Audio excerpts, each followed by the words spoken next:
What now follows are technical demonstrations of some of the capabilities of the V2 RESTful API within Integrity 9.5.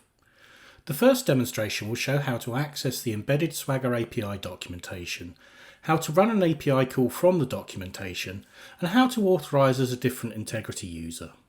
The embedded Swagger API documentation can be accessed directly on the Address Manager by simply browsing to the Address Manager/API/docs URL.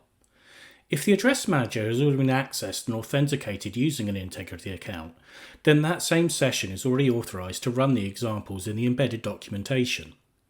It's also worth noting that the default admin account for Integrity is now also at default given API privileges to run any API calls. All the new V2 RESTful API calls are grouped together by category in the document and then by specific groups of resources.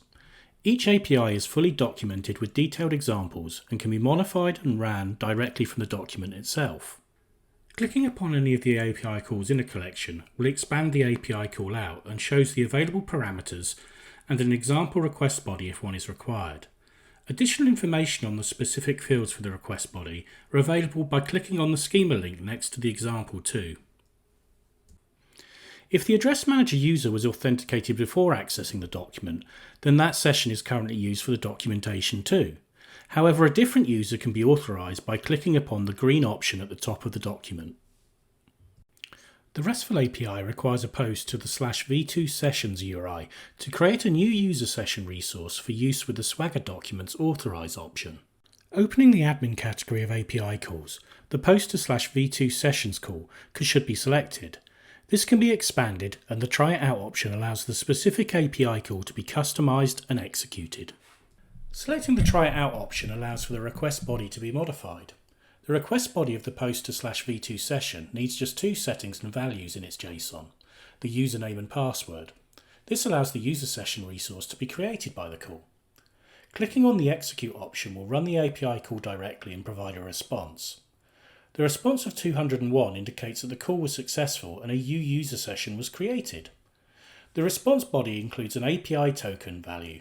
This is needed as the password for the authorize option at the top of the Swagger document. The authorize option at the top of the document can now be used with the API token and username to authorize as this different user. The new RESTful API supports bearer tokens for OAuth, but also a new basic auth mechanism, which replaces the older v1 BAM auth token scheme. In this section of the V2 RESTful API demonstration, the following tasks were performed. We accessed the embedded Swagger documentation. We used the documentation to access a post call to create a new user session using the try it out option. We modified the request JSON body for the post API call. Selected the execute option to run the API call. We copied the API token value from the API call's response. And we used the authorize option at the top of the document to authorize as a different user using that API token.